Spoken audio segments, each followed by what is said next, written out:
Hello, good morning. Good morning. Greetings of peace, no? Islamic greetings po 'yan. Assalamualaikum warahmatullahi wabarakatuh. May the peace and blessing of the one true God be to each and everyone.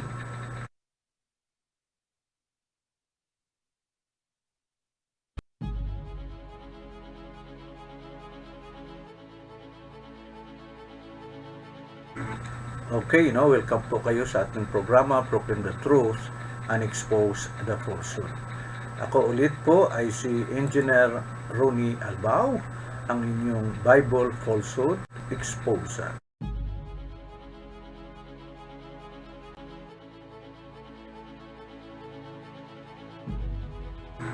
Okay, ang title po ng ating usapin ngayon is Who is the real and true Jesus Christ of the Bible? Mga biblical narration po ito at gusto ko pong isa-isahin at papatunayan sa inyo kung sino po talaga ang real na Jesus Christ ng Biblia. Now, kung hindi according to himself, according to Jesus himself, according sa mga writers, no, ng Biblia. No? Supposed to be magiging true at magiging tampad po tayo sa kung ano man ang sasabihin po natin.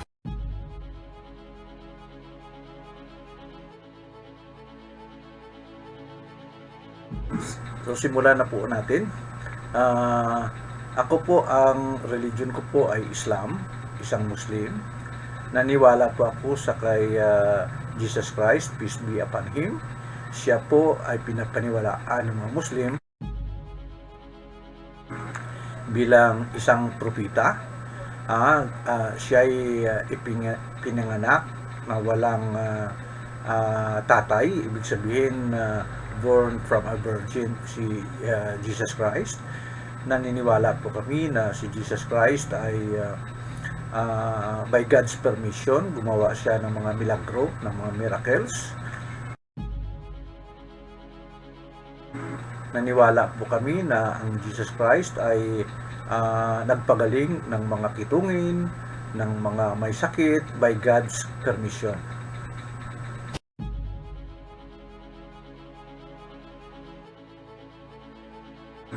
So kami po, mga Muslim, ay naniniwala sa kay Jesus Christ. But yan lang po ang medyo barrier ng konti kung sino ba talaga si Jesus Christ. Ang mga Muslim naniniwala na si Jesus Christ ay isang tao, isang mabuting propeta.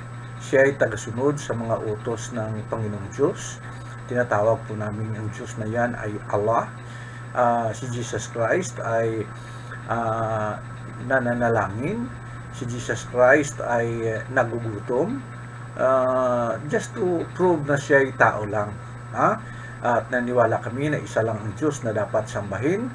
There is no other God worthy of worship except Allah. At naniwala po kami sa lahat ng mga propeta from Adam, Abraham, Noah, Moses, Jesus, David, and so on and so forth.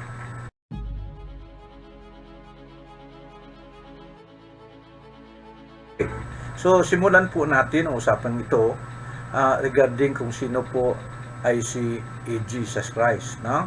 So una, gusto ko lang po gagamitin yung Bible for the purpose of this discussion, of this presentation, no? So alamin natin kung anong sinasabi ng Biblia about sa totoong kalagayan ni Jesus Christ, no? So maraming religion din sa medyo sa grupo ng mga Christianity na naniniwala na si Jesus Christ ay tao lang. At yan ang mga grupo ng mga iglesia ni Kristo.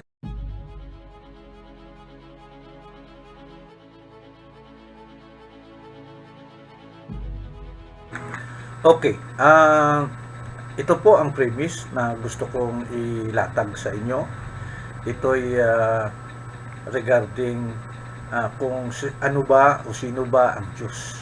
Sinasabi dito na ang Biblia nagsasabi na ang Diyos ay hindi tao. No? So, ibigay ko po yung mga talata, yung mga books at talata at mga verses. Ito po sa Numbers 23:19. Salita po ito ng Panginoon, no? Through Moses. No? So, sinasabi dito sa Hosea Numbers 23:19, God is not a man that he should lie, neither a son of man that he should repent. Ito po ay gusto kong basahin na sinasabi ng Diyos na ang Diyos ay hindi tao. So, isa-isahin po natin yan para malalaman natin kung ano ba talaga ang katotohanan. Dahil sabi dito, ang Diyos ay hindi tao na nagsisinungaling. So, true naman, ang Diyos ay hindi tao na nagsisinungaling. Ang tao kasi sinungaling eh. So, ang Diyos ay hindi tao sa sinasabi dito. At dito naman, sa Hosea 11:9, sinasabi po dito, I will not execute the fierceness of mine anger. I will not return to destroy Ephraim. Sabi niya ng Panginoon. Sabi niya, for I am God and not man. So, klarong-klaro niya, ako'y Diyos at hindi tao. Okay?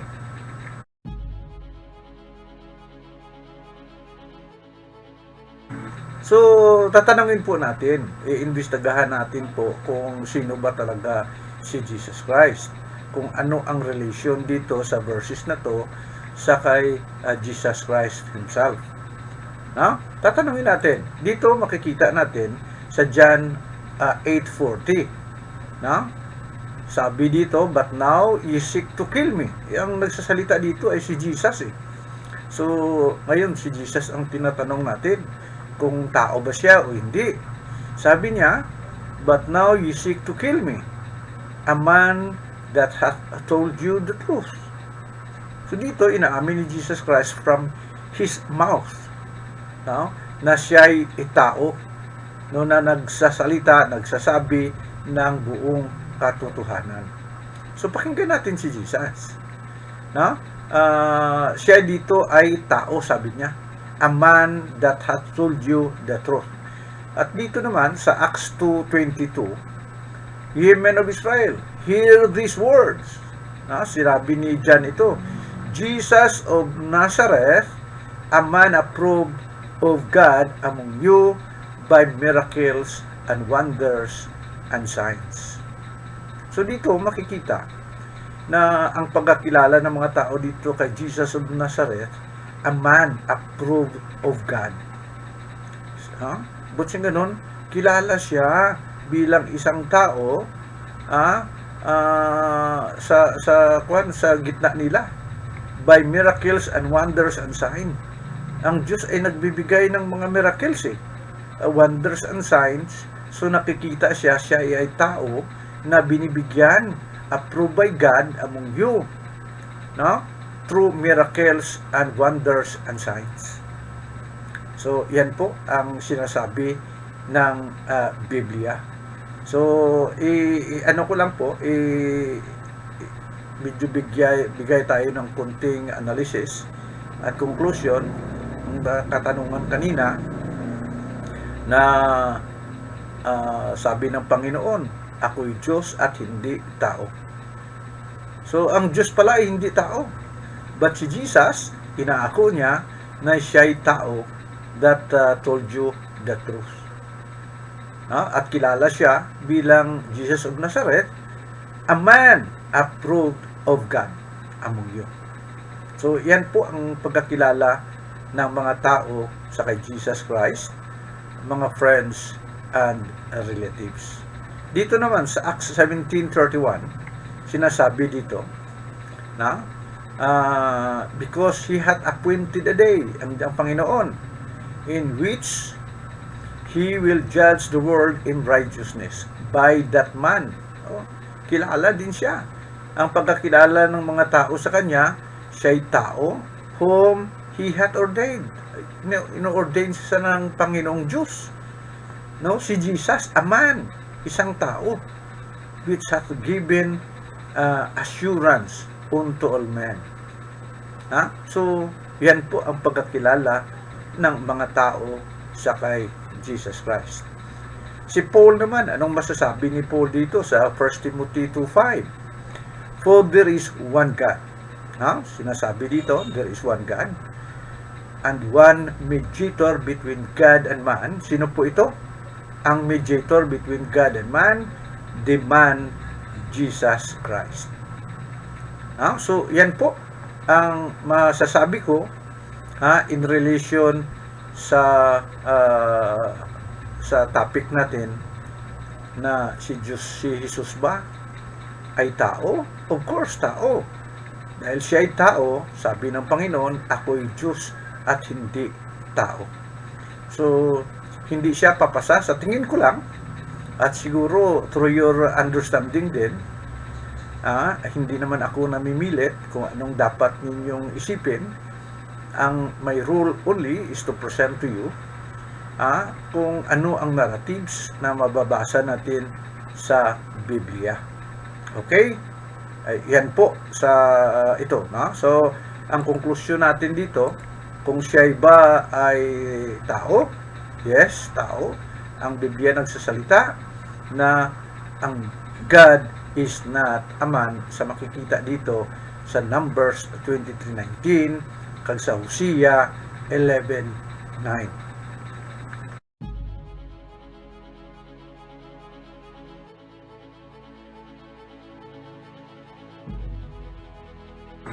So, ang unang konklusyon natin, si Jesus ay hindi Diyos dahil siya ay tao, dahil sabi ng Panginoon, God is not a man. Hindi tao daw ang Panginoong Diyos. Si Jesus ay inaako niya na siya ay tao sa mga verses na to.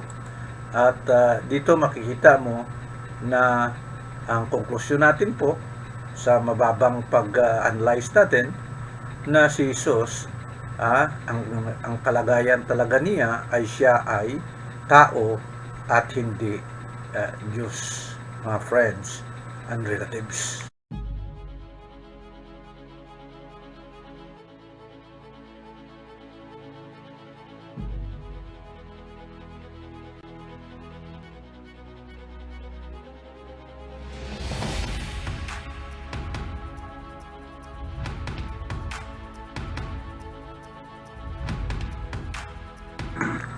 Patuloy po tayo sa ating talakayan kung sino ba talaga ang ano ba talaga ang kalagayan ni Jesus Christ sa Biblia. Ito another presentation na sinasabi dito, ang Biblia ay nagsasalita that God is not the Son of Man. Klaro-klaro po ito. At dito makikita natin dito sa Numbers 23:19 ulit,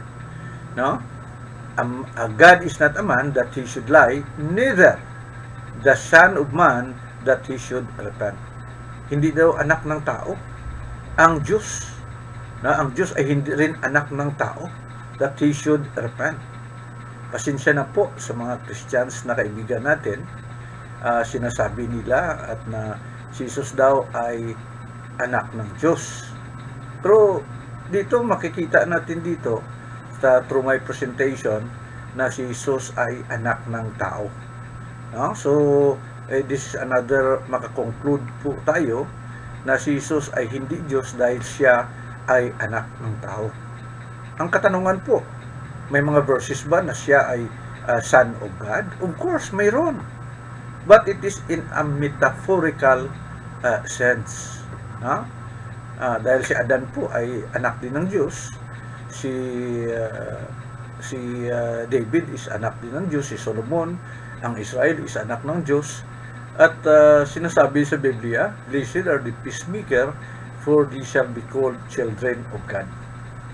Pero ito, magbibigay po ako dito, dahil sinasabi dito sa Numbers 23:19, na ang Diyos ay hindi anak ng tao na nagsisisi. Okay?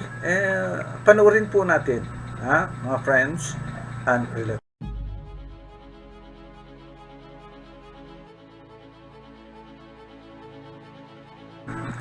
ito, no, sa Matthew 12:40, mayroong signs na hinihingi yung mga tao no? Ang binigay ni Jesus na signs about sa sign ni Jonah. Sabi ni Jesus Christ, this is the word of Jesus Christ himself. For Jonah was 3 days and 3 nights of the whale's belly, so the Son of Man be. No, Son of Man. Dito sinasabi dito, Son of Man. 3 days and 3 nights in the heart of the earth. Sino ba ang nasa libingan ng 3 days and 3 nights? It must be Jesus Christ. So ba't sinasabi dito na so shall the Son of Man be? Kung anong nangyari daw kay Jonas, yan din po ang mangyayari sa akin. No? For Jonah was 3 days and 3 nights in the belly of the whale, so as the Son of Man be 3 days and 3 nights in the heart of the earth. So si Jesus po ito.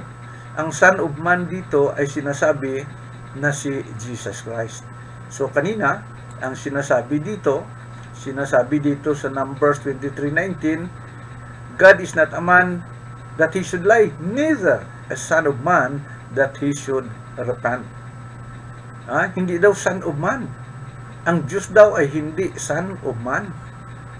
So, dito ang presentation natin na siya'y son of man. Dito sa Matthew 16:27. For the Son of Man shall come in glory of his Father with his angels. No other than, refer po ito kay Jesus Christ. Bakit sinasabi natin na Son of Man si Jesus Christ? Ang nanay niya kasi si Mary. Si Mary ay isang tao. So, Son of Man siya. Dahil ang nanay niya ay tao, so siya ay Son of Man. Okay. Yan po ang mga sinasabi po natin. Okay.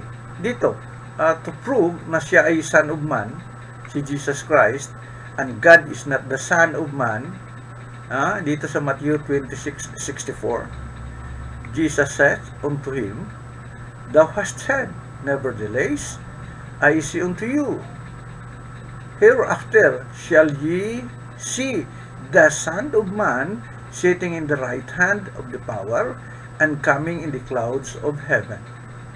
So, ang Son of Man dito, ay refer sa kay Jesus Christ. So, klarong-klaro Hindi salita ko po ito, hindi ko po salita, kundi salita po ng Biblia. So, Jesus Christ himself, dina-admit niya na siya'y Son of Man. So, hindi siya papasay to become God dahil sabi dito, God is not a man nor a son of man, mga friends and relatives. Mark 2:10, that you may know that the Son of Man hath power on the earth to forgive sins. Ang sinasabi po dito, si Jesus po ito, that siya ay Son of Man. So, yan po ang masasabi po natin dito.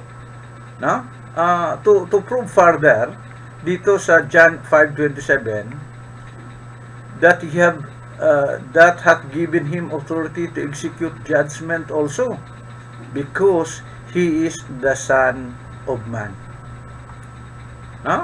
So, yan po ang conclusion natin, since God would not contradict himself by first saying that he is not the Son of Man, ang Diyos daw ay hindi Son of Man, then becoming human, being who was called the Son of Man, would not have been done so. Hindi dapat niya gagawin ito kung siya ay totoong Diyos. Remember nga ang Diyos ay hindi nagsisinungaling, and He is not the author of confusion. Human beings, including Jesus, are called the Son of Man. Lahat-lahat tayo Ako Son of Man din. Kayo siguro Son of Man din. Dahil ang nanay niyo ay tao, no? So including Jesus, Jesus is also a son of man, so excluded siya o sa being God, because God, sinasabi, He is not the son of man. Yan po ang masasabi po natin sa episode na ito. So, ang konklusyon natin, God is not a son of man. Dahil si Jesus is the son of man, therefore, He is not God. Jesus is not God. So, yan po ang kalagayan ng Jesus Christ, peace be upon Him, sa Biblia.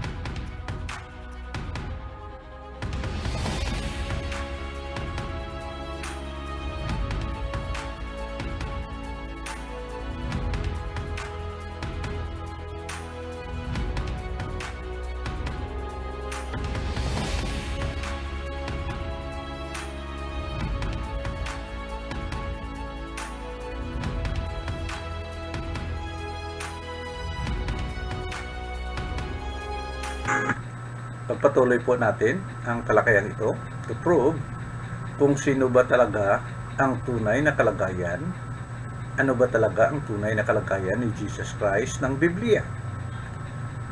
Okay, ito po, makasabi ako na si Jesus ay hindi Diyos dahil He denied Himself that He is God. Hindi niya inako na siya ay Diyos. At walang mababasa sa Biblia na si Jesus ay nagsasabi, ako'y Diyos, or dapat sambahin niyo ako. Hindi ni Jesus sinasabi yun. No, mga friends and relatives, na ang Biblia ay nagsasalita or sinasabi or conclusively dinideny ni Jesus na siya ay Diyos. At ano ba ang mga proof natin? Dati dito sa Luke 18:19, may isang nagtatanong sa kanya, dito sa Luke 18:19, kung sabi niya, "Good master, what must I do in order to gain eternal life?" Anong sabi ni Jesus dito? Ito sagot ni Jesus. "Why thou callest me good?" Dahil sinasabi niya, good master mo. Bakit tinatawag mo akong mabuti? None is good save one, and that is God. So that is merely denial na siya ay Diyos. Ayaw niya nga tawagin siyang mabuti. Ayaw nga ni Jesus na tawagin siya mabuti. Why thou callest me good? There is none good. Wala na siyang ibang good, and that is God alone. Yan ang sabi ni Jesus.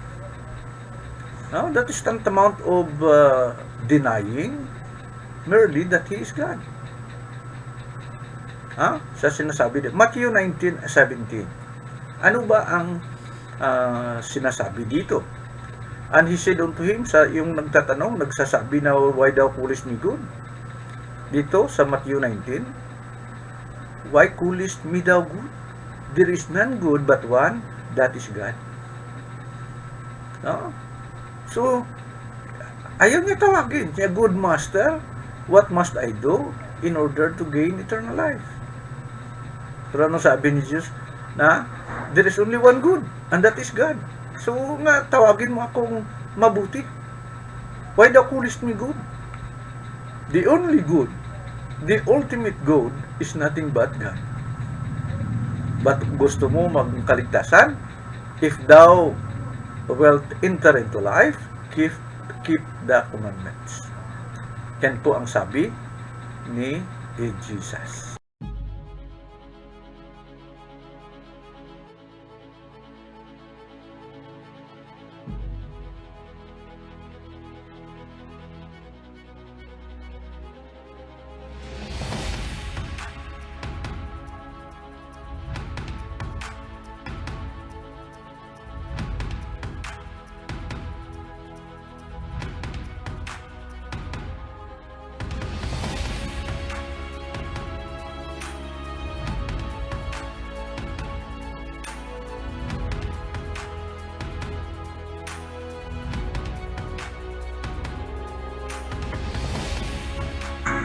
Patuloy po tayo sa ating talakayan. So, yan po, no? Hindi yan tinuturo sa mga tao that He was God. If Jesus had been telling people that He was God, He would have completed, He would have complimented the man. Instead, Jesus rebuked him, denying that He was good. No, yan po. So, they denied it. Jesus denied it that He was God. Yan po, tantamount of seeing na si Jesus ay talagang nagsasabi na ang the ultimate good or the real good, the true good is only God. So, ayaw niya tawagin siyang good dahil ang only good is God. So, ano pa ba ang makikita natin dito? So, okay, dito. To continue, mga friends and relatives,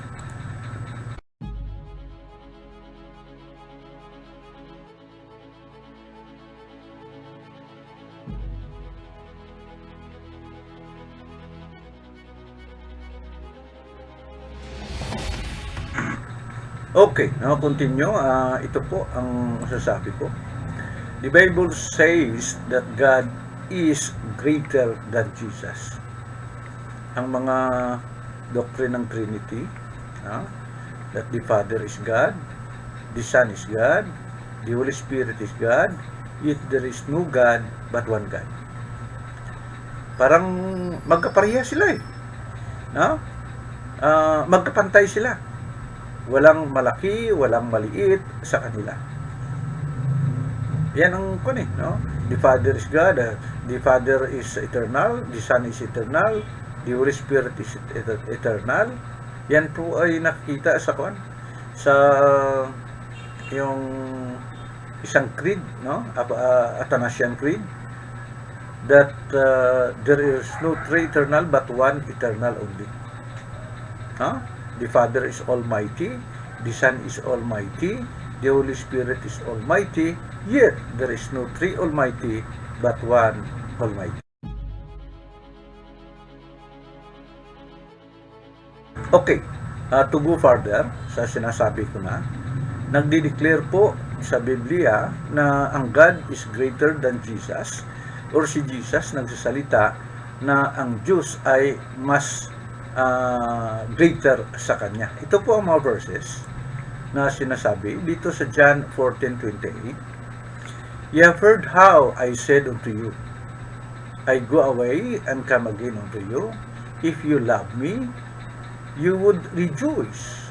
But I said unto you, but I said, I go unto the Father, for the Father is greater than I. So, comparatively speaking, mas malaki po ang Father o ang God ni Jesus kaysa Kanya.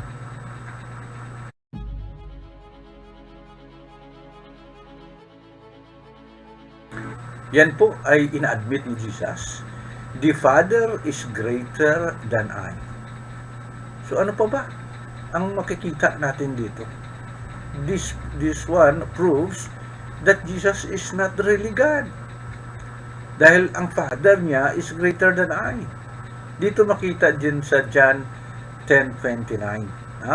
My Father which gave thee me is greater than all, including sa kay Jesus. Ang Father daw is greater than all. Even sa kay Jesus, even sa mga angels, even sa ibang mga prophet, God is greater than all. All means all. Walang ano dito, exemption. So, yan po ang sinasabi ni Jesus. My Father, sabi niya dito, my Father, ang speaker dito ay no other than but Jesus Himself. My Father, which gave them me, na binigay ako sa kanila, is greater than all. Ang sinasabi po ng John 10:29. Yan po, no? Ano pa? Kung titingnan mo, mga friends and relatives, dito, masasabi natin, Jesus cannot be God if God is greater than Him.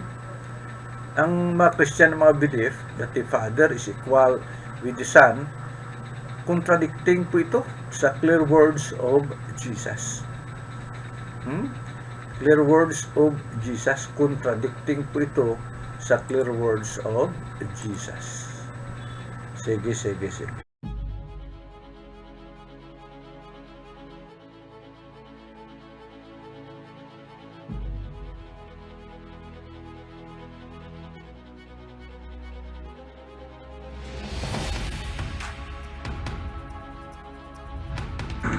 Okay, patuloy po tayo sa ulitin. Ako po ay si Engineer Ronnie Albao, your Bible Falsehood Exposer.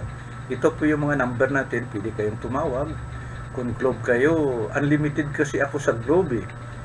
Kung Globe kayo, pwede tayo mag-usap-usap, pwede natin i-live yung ating usapan through this program para madinig din ng mga ating mga televiewers o ang ating mga nagsubaybay sa ating programa kung ano po ang mga comments ninyo.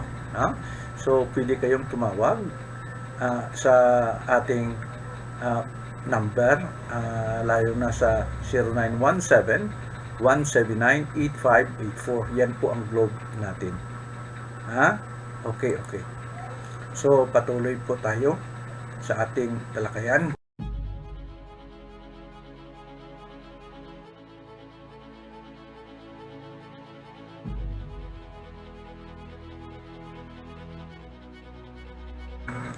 Okay, Jesus never instructed His disciples to worship Him. Ito po ay tanungin po natin, Panginoong Hesus o Jesus Christ, peace be upon Him, ano bang mga instruction mo na pwede naming sundin? Ito po, mga verses na sinasabi natin. Sa Luke 11:2, and He said unto him, when you pray, say, Our Father which art in heaven, hallowed be thy name. Yan ang turo ni Jesus eh. Kung mananalangin daw kayo, sabihin nyo, Ama namin, which art in heaven, dahil si Jesus, sa panahon na to, ay nasa lupa.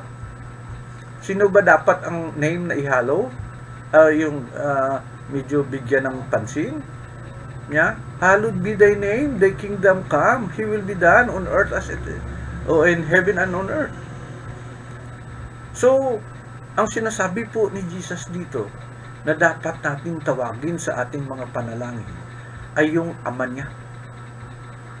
At yung Ama niya ang dapat nating respetuhin. Dapat nating dalangin. Dapat nating tawagin sa ating mga prayers.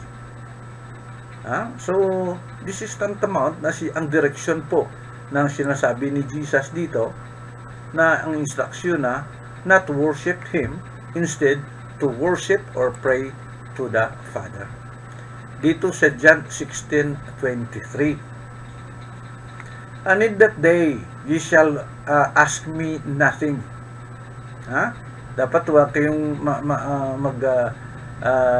mangayo sa akon. Verily I say unto you, whatever ye ask the Father in my name, He will give it to you. Sino ang magbibigay? Ang Father.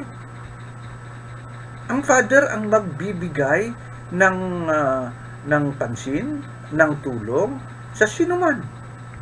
Just ask in the name of Jesus and the Father will give it. So sinabi ni Jesus dito, and in that day ye shall ask me nothing. Hindi kayo manghingi sa akin. Huwag kayong humingi sa akin, kundi doon sa Ama. Through me, sa pangalan ko, ibibigay yan sa inyo. Yan po ang instruction ni Jesus. So, medyo siguro ko naman, masyadong klaro naman yan. Sinasabi din dito, mga friends and relatives, dito sa John 4:23, but the hour cometh, and now is, when the true worshippers shall worship the Father in spirit and in truth. Sino daw? Yung mga true, yung talagang totoong sumasamba. Ang totoong worshipper shall worship the Father. Pero nangyayari ngayon sa mga kilala nating mga kaibigan nating mga Christians, ang wino-worship nila ay si Jesus Christ. So, yan po, no? The true worshipper shall worship the Father in spirit and in truth. The Father seeketh such to worship Him. Yan ang gusto ng Ama. Yan ang gusto ng Ama, na siya'y dapat sambahin. So, ang Ama dito, refer po ito sa Allah subhanahu wa ta'ala sa mga Muslim point of view. Yung Diyos ni Jesus, yan po ang Allah. Yan po ang Diyos na dapat po nating sambahin. So, sa mga Muslim, walang katanungan dyan. Hindi kami nag-worship sa kay Jesus. Yes, we respect Jesus as one of the mightiest messenger of God. I do believe that Jesus is one of the mightiest messenger of God. I do worship the God of Jesus alone. Yan po. So if Jesus was God, He would have sought to worship Himself. Yan, dapat sambahin niyo ako. But instead, anong sabi niya? Ang true worshipper daw, dalawang klaseng worshipper siya sinasabi dito Ang false worshipper, ang true worshipper. Ang false worshipper, nagasamba sa kay Jesus Christ. Ang the true worshipper, nagasamba sa Father ni Jesus Christ. So, that is a conclusion that Jesus is not really the God of this world. But instead, may tinuturo siyang dapat nating i-worship, dapat nating sambahin, and that is no other than but God. So, yan po lamang sa ngayon ang ating dapat pag-usapan. Marami tayo dito. It will take us maybe months, years, kahit mag-daily basis pa. Marami tayong mga expose dito tungkol sa totoong kalagayan ni Jesus Christ of the Bible. So, for now, hasta la vista. May the peace and blessing of the one true God be to each and everyone. Salamat po. Sana mayroon tayong good health. Sana mayroon tayong guidance galing sa totoong Diyos. At ito po ay ginagawa ko hindi just to destroy the belief of the Christians. Ginagawa ko po ito dahil baka sakali maituwid ko ang mga maling pananampalataya nyo tungkol sa kay Jesus. Yan po ang prayer ko dahil sa nakikita ko medyo delikado po dahil ang Diyos doon sa Ten Commandments sinasabi niya, thou shalt worship only me. Siya labang ang dapat sambahin. Dapat there is no other God beside Him. Siya lamang. She is a very jealous God. At hindi niya gusto na magsamba kayo sa ibang mga Diyos. So, doon sa Ten Commandments, wala na siyang ibang na Diyos nga labat simbahon, kundi ang isang Diyos lamang. Yan ang Diyos ni Moses, Diyos ni Abraham, Diyos ni Adan, Diyos sang mga Israelite, including si Jesus. Siya po ay nagtuturo sa atin. Ang true worshipper only is the one that worship the Father in spirit and in truth. Salamat po sa ulitin. Hasta la vista. May the peace and blessing of the one and true God be to each and everyone.